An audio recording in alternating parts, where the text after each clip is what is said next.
લગ્નમાં છેતરપિંડી, વધુ એક મહિલાનો આરોપ, આયોજકોએ નકલી દાગીના સિક્કા આપ્યા। સમૂહ લગ્નમાં લગ્ન કરનાર વધુ એક પરિણીતાનો આરોપ, આયોજકોને સોના ચાંદીના નકલી દાગીના આપ્યા હતા। તો 20 રૂપિયાની પાણીની બોટલ 60માં ખરીદી, લગ્નની વિધિની સામગ્રી અમે ઘરેથી લાવ્યા હતા તેવું પણ કહ્યું છે। રજૂઆત કરવા આયોજકોએ ઉડાવ જવાબ આપ્યો। આયોજકોએ કહ્યું છે કે દાગીનાની લેબમાં તપાસ કરાવીશું। યુવતીનો આરોપ છે કે સમૂહ લગ્નના નામે આ ગેંગ ધંધો કરે છે, લોકો સાથે છેતરપિંડી આચરે છે। 1.16 કરોડથી પણ વધુની રકમ નવ દંપતીઓ પાસેથી ઉઘરાવી હોવાનો પણ દાવો કરવામાં આવી રહ્યો છે। એ લોકોએ અમને સોના ચાંદીની વસ્તુ આપી પણ બધી ખોટી છે। અમે લોકોએ એમને કીધું કે આ બધું ખોટું છે, તો એમને કીધું કે અમે બદલાવી આપશી એમ। તો અમે જામનગરથી રાજકોટ ધક્કો ખાધો। અમે જામનગરના છીએ। જામનગરથી રાજકોટ ધક્કો ખાધો તો એ લોકોએ એવું કીધું કે અમે લોકો છે ને આની લેબોરેટરી કરાવશી અને પછી તમને આપશી। અને અમે બહુ બધા હેરાન થયા છીએ। અમે બધું અમારા ઘરેથી જ લઈને આવવાનું, મહારાજ અમારા ઘરેથી, ખુરશી અમારા ઘરેથી, બાજોટ અમારા ઘરેથી, બધી વિધિની સામગ્રી અમારા ઘરેથી। તો એ લોકોએ કર્યું શું? અને પૈસા 21,000 લઈ લીધા અને છેલ્લે એમ કીધું કે તમે પાછળથી મામટ લઈ આવો। તો મામટ લેવા ગયા ત્યારે 1100 રૂપિયા એમ કીધું કે પહેલા 1100 રૂપિયા ટેબલ ઉપર મૂકો પછી અમે લોકો મામટ આપીએ। આવું બધું અમારી સાથે ફ્રોડ થયું છે। વધુ એક ગુનેગાર ગેરકાયદેસર મકાન પર બુલડોઝર ફર્યું છે। નરોડાના મુઠિયા ગામના કુખ્યાત બુટલેગર ગેરકાયદેસર તેનું મકાન તોડી પડાયું છે। 3 માળના ગેરકાયદેસર મકાન પર બુલડોઝર ફર્યું છે। કુખ્યાત બુટલેગર જયેશ ઉર્ફે જીગો સોલંકી મકાન પર તેના બુલડોઝર ચાલ્યું। કુખ્યાત બુટલેગર જયેશ ઉર્ફે જીગો સોલંકી વિરુદ્ધ નરોડા પોલીસ સ્ટેશનમાં 32થી વધુ ગુના નોંધાઈ ચૂક્યા છે। બુટલેગર જયેશ વિરુદ્ધ પ્રોહિબિશન અને પોલીસ પર હુમલો કરવાની તે ટેવ ધરાવે છે। તો 3 માળનું ગેરકાયદેસર મકાન તોડી પાડવામાં આવ્યું।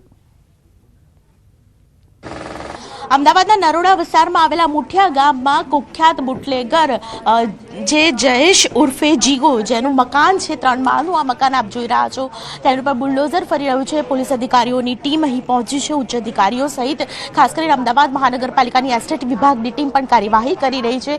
જે પ્રકારે ગુના નોંધાયા હતા ત્યારબાદ માલુમ થયું કે આ જે મકાન છે તે ગેરકાયદેસર છે। મારી સાથે મહિલા પોલીસ અધિકારી કાનન દેસાઈ છે, તેમની સાથે વાત કરીશું। બેન, જે પ્રકારે કાર્યવાહી કરવામાં આવી રહી છે, કેટલા સમયથી આ મકાનમાં કોણ કોણ રહેતા હતા અને જે બુટલેગર છે તે રહેતો હતો કે કેમ, કેવી રીતે આખું ડિટેક્શન થયું? છેલ્લા 10 વર્ષથી જીગો ઉર્ફે જીગર સોલંકી એના પોતાના 4 ભાઈઓ અને પોતાના પેરેન્ટ્સ અને પોતાના ફેમિલી સાથે અહીંયા રહે છે।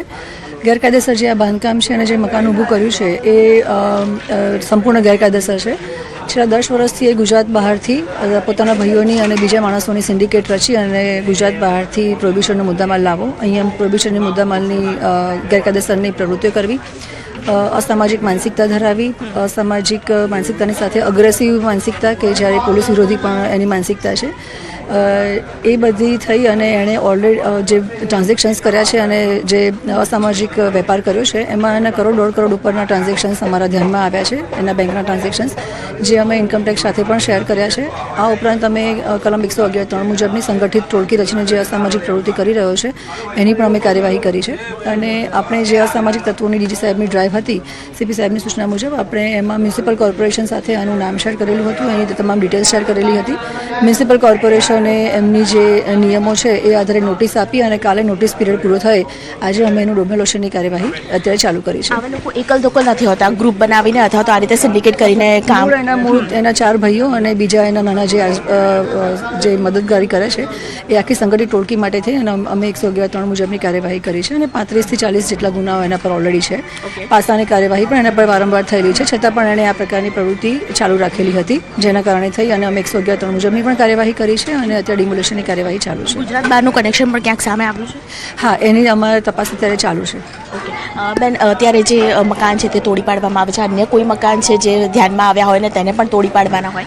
એ અન્ય જે મકાનો કે એની મિલકતો છે એની મ્યુનિસિપલ કોર્પોરેશન સાથેની અમે યાદી શેર કરી છે, એ ક્લિયર થઈ અમે એની પણ આગળની કાર્યવાહી કરીશું। ઘણા સમયથી એક દોર રહ્યો છે વસ્ત્રાપુરમાં પણ, જે રીતે રોડ પર લોકોએ આતંક મચાવ્યો હતો ત્યારબાદ તે જગ્યા પર આવીને તેને મારવામાં આવે, તો આમાં કોઈ એવું કરવાનું છે અથવા એવી રીતે પોલીસ કાર્યવાહી કરશે કે દરેકને યાદ રહે?